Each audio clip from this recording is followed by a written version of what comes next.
Бул жерде жашагандардын көпчүлүгү айлык маяна менен күнүмдүк оокатын өткөрүп келген жаш үй бүлөлөр жана пенсия менен жашаган кары-картаңдар. Ал эми жашоодон кооптонгондор батирлерин башка бирөөлөргө акысыз ижарага таштап, Орусияга кетип калышканын жергиликтүүлөр айтышууда. Бул квартира менин бир тууган эжемдин квартирасы.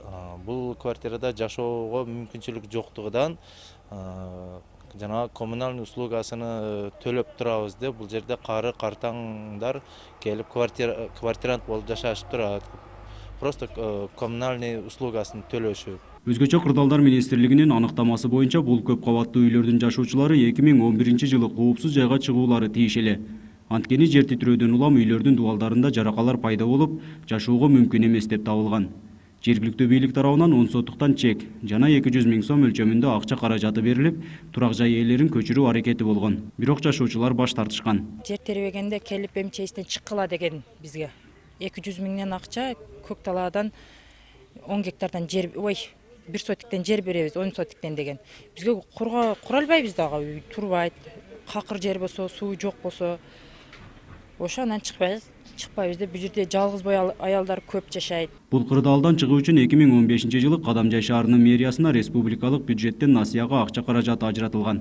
Бөлүнгөн каражат 45 жана 75 батирлүү көп кабаттуу үйлөрдүн курулушуна жумшалмакчы. Учурда тендердин негизинде 61 миллион сомго 5 кабаттуу үйдүн курулушу башталып, 2016-жылдын декабрында бүткөрүлөт. Бул курулуш 2016-жылдын декабрь айында бүткөрүлүп, жалпы 45 үй бүлөгө, башкача айтканда эң кооптуу делген авариялык абалда турган турак жай ээлерине берилет. 45 метр квадрат болсо, бул где-то 750-800 000 сомдун ортосунда болот, бир бөлмөлүү үй. Булар ошол метр квадратына жараша үй курулуп бүткөндөн кийин берилген суммага жараша элдер ошол сумманы төлөшүп алышат.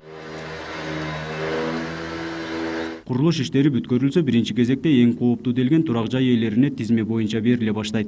Бирок бир бөлмөлүү батир 700-800 000 сомдун тегерегинде болсо, 2-3 комнаталуу батирлер миллион сомдон ашат.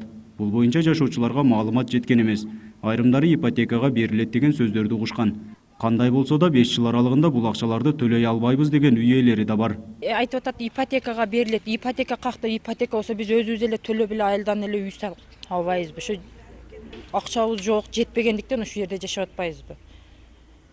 Ошо эми мамлекеттен кичине жардам кылып, көптөгөн жителдер жашайт, кичине жардам кылсалар болот деп. 1 800 000 говорит, субсидии заплатят за квартиру, я так слышала. Мы же не можем, старые люди. Нургазы Жайнаков, Жыргал Айтматов, 7 канал, Баткен өкүлчүлүгү. Как можно так жить?